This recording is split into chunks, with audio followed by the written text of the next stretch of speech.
Olá, papais e mamães. Pois é, eu trouxe um assunto bem interessante, é bem legal mesmo. Eu acredito que vocês vão gostar bastante, tá?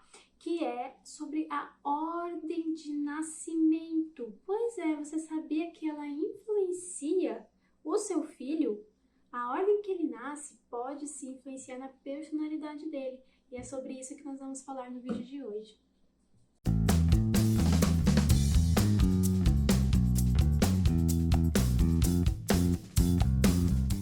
Gente, é o seguinte.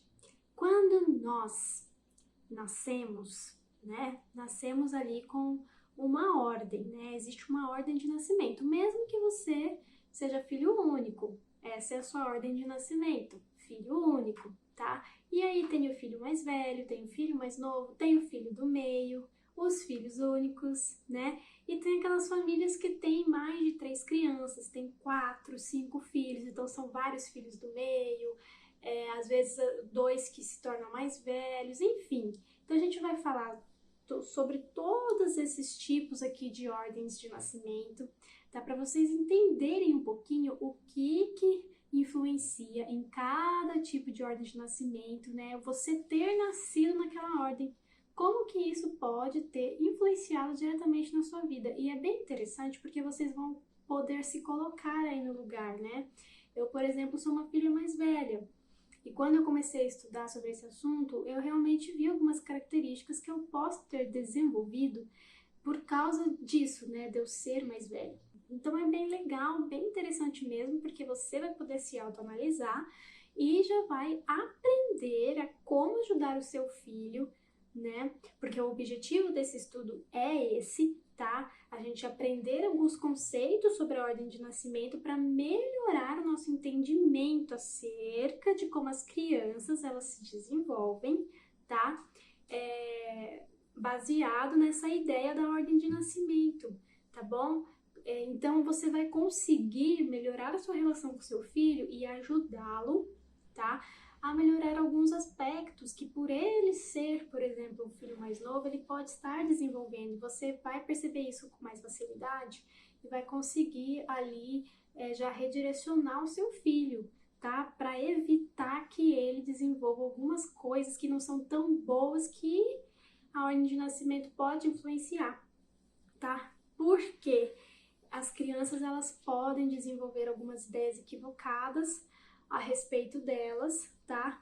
Com base nessas posições aí na ordem de nascimento na família, tá bom? Então é sobre isso que vocês vão aprender. É uma maneira de você entrar aí mesmo no mundo da criança, tá? Uma maneira diferente, né? Outros tipos de maneira de você entrar no mundo da criança, tá? Para melhorar realmente o seu entendimento sobre a realidade que ela está vivendo naquele momento, tá? Lembrando que não é uma coisa para você estereotipar a criança. Quando a gente coloca rótulos nos nossos filhos, isso é muito problemático, porque tudo vira desculpa, né? Você usa aquele rótulo como uma desculpa. Ah, o meu filho tá passando pela fase dos terríveis 2 anos, aí vira aquele rótulo de criança terrível, porque ela tá com 2 anos. E aí tudo que acontece é por causa disso. Então isso é bem ruim, porque você tira a sua responsabilidade, tá? De realmente estar ajudando o seu filho a passar por aquele momento. Então, antes de eu começar a falar sobre isso, quero deixar isso bem claro. Não estereotipe o seu filho, tá? Com o assunto que você vai aprender aqui hoje. É para você ter um entendimento melhor para ajudar o seu filho, tá? Para você melhorar realmente esse relacionamento com o seu filho. Esse é o objetivo, tá bom? Então, entrando aí no assunto por vez, né, de vez, as crianças elas sempre estão então tomando ali umas decisões, formando crenças, né, sobre elas mesmas, sobre os outros e sobre o mundo com base na interpretação da experiência de vida delas, né, algo que eu sempre comento aqui com vocês. E o comportamento delas então é baseado nessas decisões, né, no que elas acreditam, que precisam para sobreviver, para ter sucesso, então elas vão se comportar baseado nisso, tá bom? É muito comum as crianças compararem a si mesmas com os irmãos, né, com os irmãos delas, e decidir, tá, que se um irmão ou irmã está se saindo bem em uma determinada área, por exemplo, a única chance que ela tem ali de sobreviver é uma das seguintes que eu vou dizer aqui para vocês. Ela pode desenvolver alguma competência em uma área completamente diferente, tá? Para competir mesmo com aquele irmão. Ela pode competir e tentar ser melhor do que os irmãos, tá? Ela pode se revoltar ou se vingar. E ela pode também desistir, né, por uma crença de que ela não pode competir. Então, ela desiste, tá? Então, é algo realmente que pode se tornar delicado e por isso que eu trouxe esse assunto para vocês.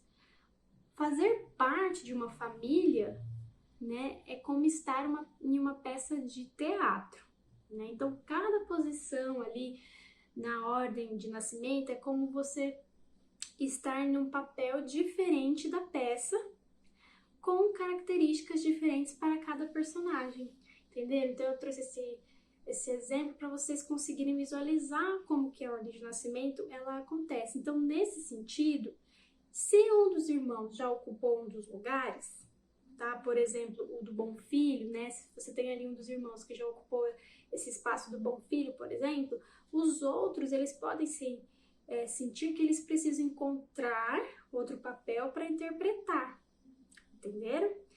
Por exemplo, filho rebelde, filho estudioso, filho atleta, o filho sociável e assim por diante, né? Tem vários papéis aí que eles podem tentar assumir. E aí você pode estar se perguntando, tá, mas por que isso acontece, né? Porque isso não faz sentido. Por que dois filhos eles não conseguem entender que ambos podem ser bons em algo, né? Em primeiro lugar, é muito importante nós percebermos que existem exceções, tá? Para qualquer regra em geral, tá? Existem as exceções, não vou abordar elas aqui no final do vídeo, tá bom? Algumas vezes, todas as crianças da família, elas vão escolher se sobressair na mesma área, tá? Isso pode sim acontecer, especialmente quando essa família constrói ali uma atmosfera de cooperação e não de competição, tá? No entanto, a maioria das crianças, elas acreditam que precisam ser diferentes para elas se sentirem aceitas, para sentirem que elas têm importância, tá? Isso é muito comum. Então, não ajuda muito você ficar tentando dar sentido para isso, tá? O que vai te ajudar é simplesmente você entender que as crianças, tá? Elas chegam a determinadas conclusões com base na sua posição na ordem de nascimento, tá? É isso que vai te ajudar nesse momento. Normalmente isso acontece, tá? Então, para te ajudar, entenda assim que vai ser mais fácil. Então, vamos começar aqui a falar sobre cada ordem de nascimento, que eu sei que é isso que no fundo você quer saber. Os filhos mais velhos, né? Durante essa semana, quem me acompanha aí nas redes sociais, eu falei um pouquinho sobre os filhos mais velhos, vou falar um pouquinho mais.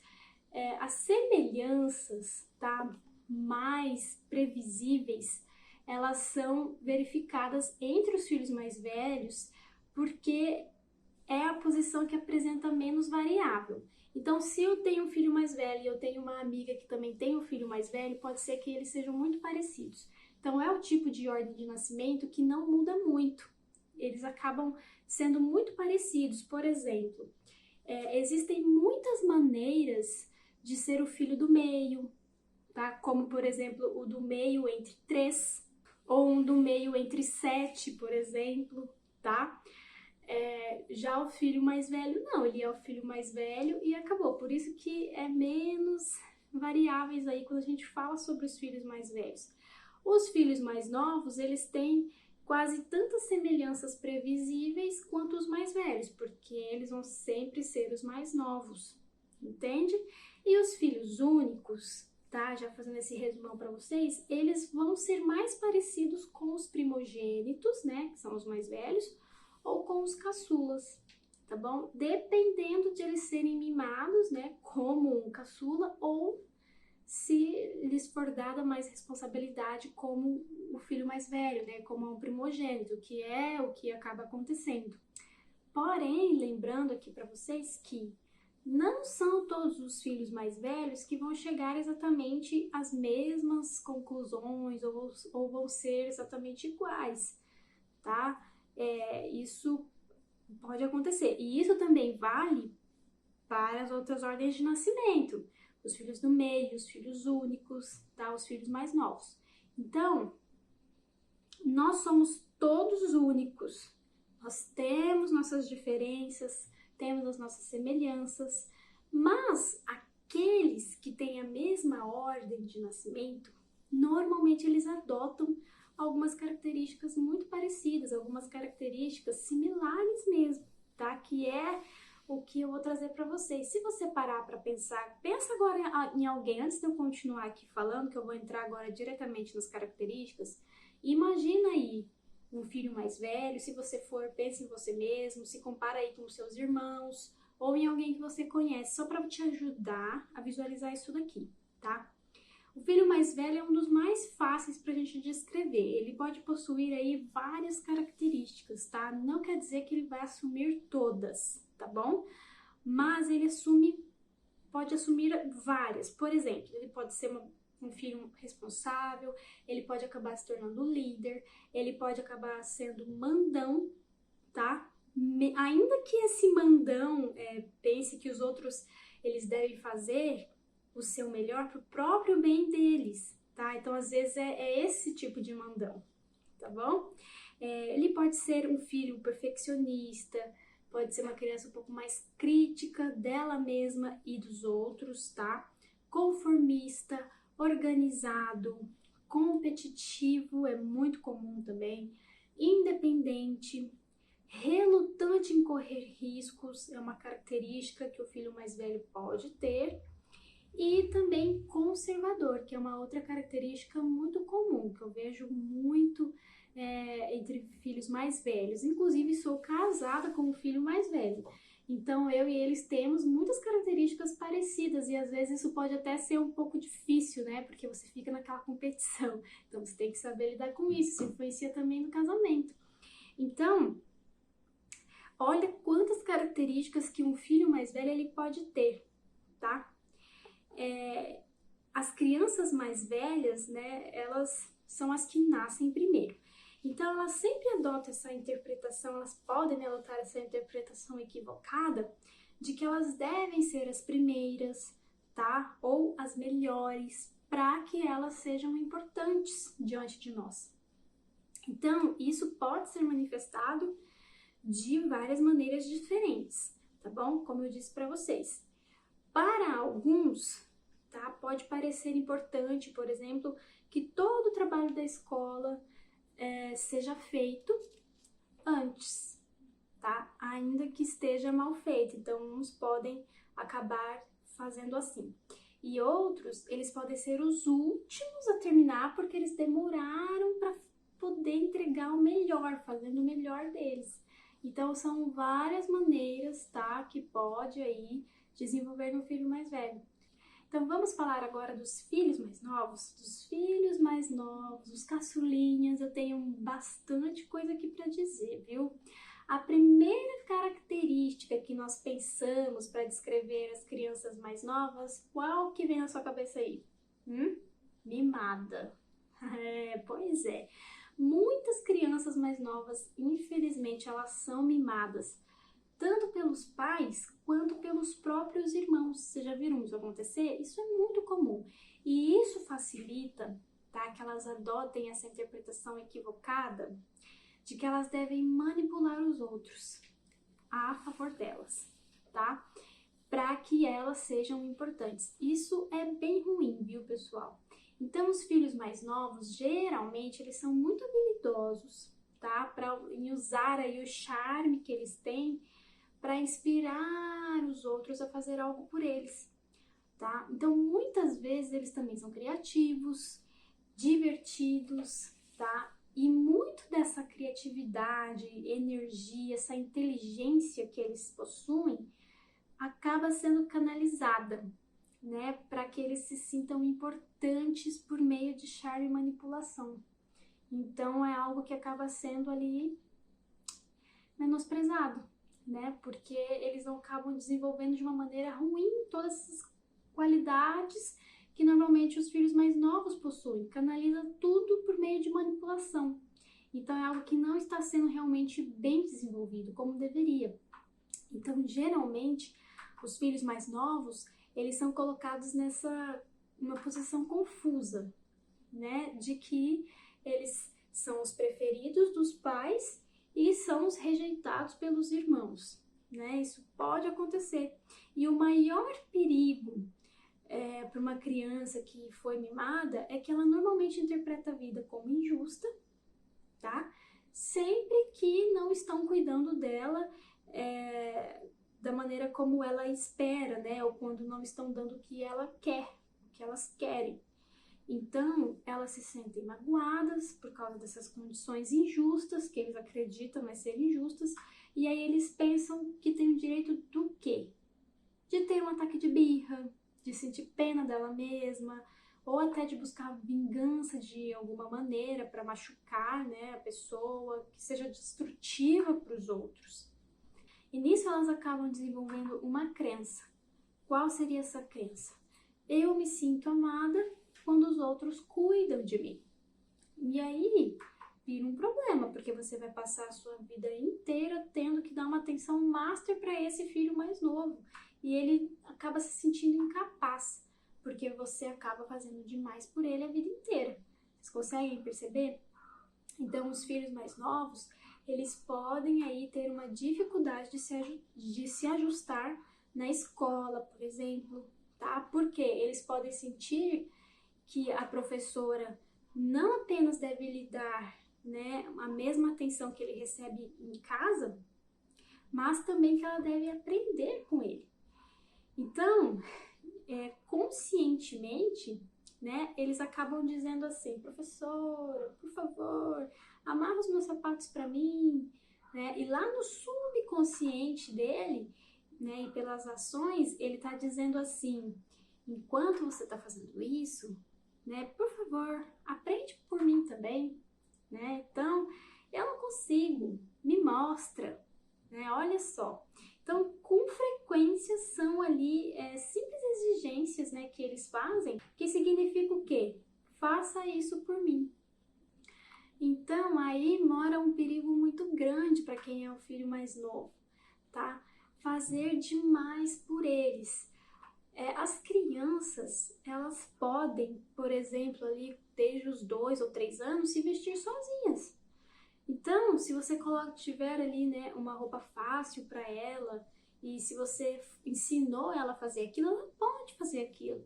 Então, quando os pais eles continuam a vestir os filhos depois dos 3 anos, por exemplo, eles acabam tirando da criança essa oportunidade que ela tem, né, de desenvolver esse senso aí de responsabilidade, de autossuficiência e autoconfiança, tá? Eles são menos propensos a desenvolver a crença de que são capazes, tá? Os filhos mais novos, justamente por conta disso, de receberem tudo de mão beijada, de normalmente a gente acabar fazendo demais por eles durante muito tempo, arrastando mesmo as coisas por eles por mais tempo do que os outros filhos, tá? Por eles serem os mais novos, caçulinha, e normalmente você sabe que não vai mais querer filho, enfim, vira uma coisa realmente um pouco complicada. Então, sem elas acreditarem nessa própria capacidade que elas têm, né, que elas possuem, eles acabam tendo menos chance de serem aí bons alunos na escola, tá? E podem não desenvolver as habilidades necessárias, né, que nós precisamos mesmo para ter sucesso na vida, tá? Então, tudo isso pode acontecer. E já que mimar é algo tão prejudicial, né, na vida de uma criança, por que será que os pais fazem isso, né? A gente fica aí se perguntando. Então, muitos pais, realmente, eles pensam que é a melhor maneira de demonstrar amor pelo filho, tá? Essa é a verdade. E a gente ouve muito, né, esse argumento que as crianças, elas têm muito tempo para se adaptar no futuro, né, com um mundo frio, cruel. Então, vamos deixar, né, elas aproveitarem do jeito mais fácil, prazeroso, né? Por mais tempo, por maior tempo possível, né? A gente vê muito pessoal falando isso. Só que os pais que fazem isso, eles não estão atentos a uma coisa muito importante, tá? Que é a dificuldade que essa criança vai ter no futuro de mudar as crenças, os hábitos e as características. Por quê? Porque é nos primeiros anos de vida que esses hábitos, que essas características, que essas crenças, elas se formam, tá? Porque elas já estão ali estabelecidas. E para você fazer essa mudança, meu amigo, é muito difícil. As crenças que nós desenvolvemos quando nós somos crianças, elas se tornam nosso modelo para a vida como adultos, certo? Até mesmo quando essas crenças não fazem mais sentido, a gente sabe disso. Elas são o modelo que a gente carrega para a vida. E outras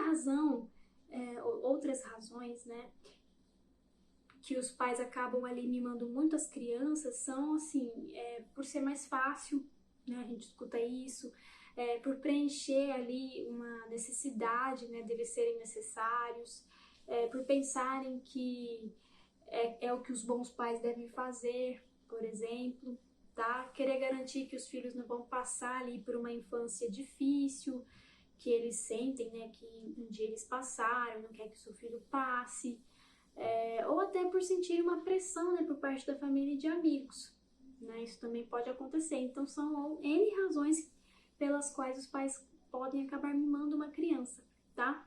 Então, quando isso acontece, os pais não estão pensando aí realmente nos efeitos em longo prazo que isso faz aí, as consequências, né, que isso traz para uma criança em longo prazo, tá?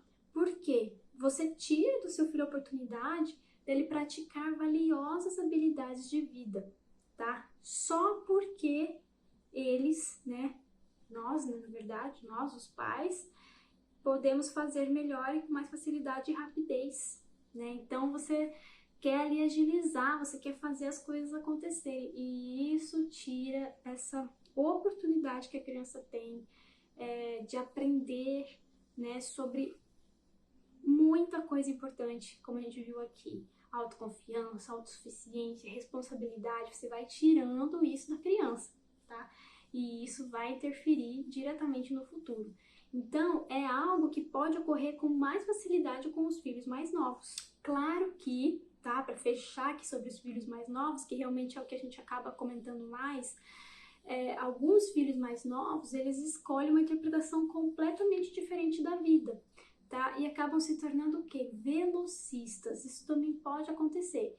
Então, esses aqui, eles adotam aí uma interpretação equivocada de que eles devem alcançar e superar todo mundo que está na frente deles, tá? Para que eles se sintam importantes. Então, eles vão se tornar adultos com alto desempenho, tá?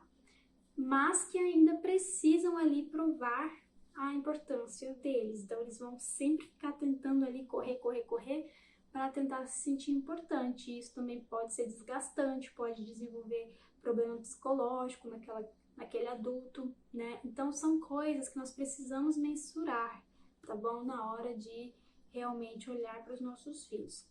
Então, vamos passar para os filhos do meio. É mais difícil aqui, falando dos filhos do meio, generalizar sobre as características deles, porque são várias diferentes posições, né? Então eu posso ser ali, como eu falei para vocês, o filho do meio de 7 filhos. Então eu posso realmente assumir características bem diversas, tá? Então geralmente esses filhos, eles se sentem esmagados ali no meio, né? Sem privilégios do mais velho ou os benefícios do mais novo, tá? Por isso que eu falei primeiro do filho mais novo e do filho mais velho, para vocês entenderem essa comparação com os filhos do meio.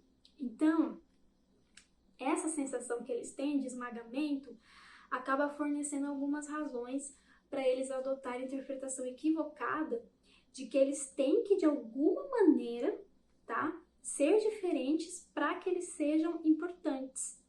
Então, essa diferença, ela pode aí tomar a forma de alto ou baixo desempenho, super falante ou introspectivo, rebelde com causa ou simplesmente rebelde. Então são várias coisas que podem acontecer aí com o filho do meio. E muitos filhos do meio, eles acabam sendo mais relaxados do que os outros irmãos, né? Mais relax ali. Tem uma grande dose de empatia em relação com os oprimidos, né? Eles acabam sendo mais sensíveis nesse sentido.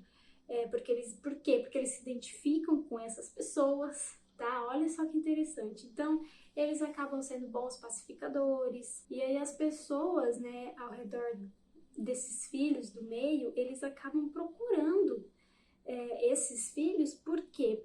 Porque eles são pessoas que têm ali uma simpatia, que mostram ali uma compreensão. Então, eles atraem as pessoas por conta disso também. Então, normalmente, também, eles são mais liberais, muito mais liberais do que os irmãos mais velhos, por exemplo, que são mais conservadores. Então, são características que você precisa ficar atento aí com o filho do meio. E, para finalizar, para a gente depois ir para as exceções à regra, eu vou falar sobre os filhos únicos. Bom, como eu falei para vocês, né, os filhos únicos, eles podem ser muito parecidos com os filhos mais velhos, tá? Ou com os mais novos, mas tem algumas diferenças aqui importantes, tá? Se eles são iguais aos mais velhos, vai ser com uma intensidade menor em relação ao perfeccionismo, por exemplo, tá? Por quê?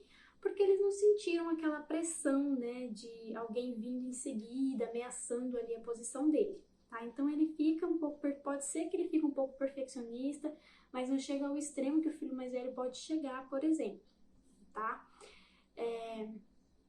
Mas isso não remove inteiramente a peculiaridade que um filho único pode ter, tá bom? Normalmente, eles têm as mesmas altas expectativas, né, em relação a eles mesmos, que eles sentiram dos pais, né? Então, os pais acabam transmitindo isso para esses filhos. Então, por eles terem sido os únicos, né, filhos da família, geralmente eles acabam desejando e apreciando o isolamento, né? Ou pode ter medo da solidão. Alguns gostam do isolamento, outros podem ter medo disso, né? Ter medo da solidão. E quando você é um filho único, pode ser mais importante para você ser único do que ser o primeiro, tá? Então, tem essas diferenças aí, tá? Então, como que essas informações sobre a ordem de nascimento nos ajuda aí a entender as crianças, né? E ser mais eficientes com elas? Então, estar atento aí com essa ordem de nascimento de uma criança, ela nos permite fazer algumas suposições inteligentes, tá? Em relação ao mundo delas e o ponto de vista delas. Então, é uma conscientização mesmo que quando nós tomamos nos ajuda, né, a você entender a importância, por exemplo, de evitar o mimo, né, no caso dos filhos mais novos, de você fornecer às crianças aí mais velhas oportunidades delas se sentirem bem quando elas perdem, né, e quando elas não são as primeiras, porque elas têm esse instinto de competitividade, de ajudar, por exemplo, os filhos do meio a se sentirem menos oprimidos, tá? E, de modo geral, a entrar no mundo de cada criança. Então, vai te ajudar muito nesse sentido, tá? E pra gente finalizar, eu vou citar brevemente umas exceções às regras, porque pode ser que você ficou ainda meio perdido. Ah, mas eu não me encaixei em nenhum desses. Então, existem sim muitos fatores, tá, que explicam exceções às regras gerais. E um deles, por exemplo, é o gênero. Então, se o primeiro e o segundo filho, eles são de gêneros diferentes, tá? Então, se o primeiro é menina e o segundo é menino, por exemplo, ambos podem desenvolver aí características de primogênitos, tá? Especialmente quando há uma divisão de funções na família de acordo com o sexo. Então, pode acontecer isso. Então, cada um vai ali assumir a sua responsabilidade de filho mais velho de acordo com a sua função de gênero, tá? Por exemplo, se o mais velho é um menino, ele vai ter características de um filho mais velho, tá? Com funções masculinas. Se o segundo filho é uma menina, ela vai continuar, né, a desenvolver características de filho mais velho, só que com funções femininas. Então, isso pode acontecer também. E aí você vai ter 2 filhos mais velhos em casa, né, com característica de filho mais velhos. No entanto, se os 2 filhos mais velhos de 3 ou mais irmãos, né, forem do mesmo sexo, então, por exemplo, eu tenho 2 meninas, né, a mais velha é menina, a do meio também é menina. Em geral, 2 filhos mais velhos do mesmo sexo, eles são completamente opostos, tá? Quanto mais próxima a idade, mais pronunciada vai ser essa diferença.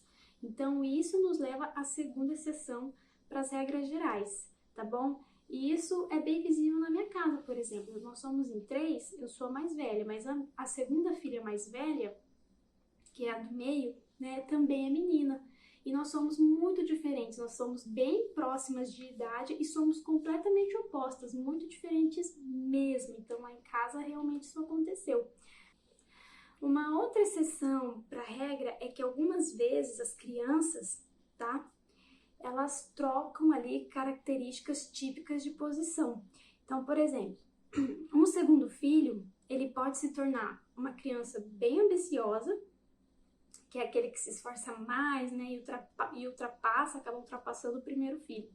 Então, o que pode acontecer? O mais velho, que normalmente é o que quer, né, competir, quer ser o melhor, ele pode acabar desistindo e renegar essas características típicas de um primogênito, tá? Isso também pode acontecer. E um sinal garantido de perfeccionismo é a desistência. Então, essa criança, ela decidiu, se eu não posso ser o melhor ou o primeiro, por que eu vou tentar, né? Então, um filho mais velho que tenha desistido para dar espaço para uma criança ambiciosa, mais nova, ela pode se tornar alguém que abandona coisas na vida. Então, até nisso a gente sofre influência. Então, tem muitos pais que quando descobrem, né, sobre essa ordem de nascimento, eles falam que ajuda muito a entender a condição, por exemplo, de um filho mais velho que foi destronado, né, por um segundo nascimento. Então, esse conhecimento acaba nos ajudando, né, dando para nós uma base para o encorajamento, por exemplo, né, que a gente precisa, às vezes, dar para o filho mais velho nessas situações. Então, um mais novo que se torna aí um velocista, né, como a gente falou antes, deixa vago ali esse papel de mimado. E aí, o segundo filho, entre os mais jovens, pode aí se movimentar para preencher esse papel e adotar as características de um filho mais novo. Então, olha só que bagunça que vira, todo mundo troca de papel, também é uma exceção, isso pode acontecer, então você precisa ficar atento para isso. E por fim, para a gente finalizar o vídeo, um outro fator que conta aí com uma exceção às regras gerais é o ambiente familiar, tá? Então, o ambiente familiar, ele pode tanto aumentar quanto diminuir as diferenças, tá bom? Como assim? Por exemplo, famílias em que a competição ela acaba sendo valorizada e modelada, as diferenças entre os filhos vão ser maiores, tá? Em famílias em que a cooperação é valorizada e modelada, aí as diferenças vão ser menores, tá? Então, muitos pais, eles acabam não percebendo que eles criam, sim, esse ambiente familiar mais competitivo, né? Principalmente quando eles discordam ali sobre os métodos para educar os filhos, por exemplo, tá? E os pais que acabam tendo mais união, que acabam concordando mais sobre os métodos, eles acabam criando um ambiente familiar mais cooperativo. Então, até isso pode influenciar. Então, me diz, em qual desses você acaba se encaixando? Porque são muitas variáveis que pode acontecer, né? Mas o que nós precisamos hoje como pais é realmente prestar atenção se isso vem acontecendo entre os nossos filhos e tentar aí ver o que você precisa fazer em relação a cada uma dessas crianças, tá bom? Eu espero que vocês tenham gostado. Se ficou alguma dúvida, é só perguntar que eu vou estar aí disponível para responder vocês. Um abraço, nos siga nas redes sociais, do Zero ao Positivo, e até o próximo vídeo.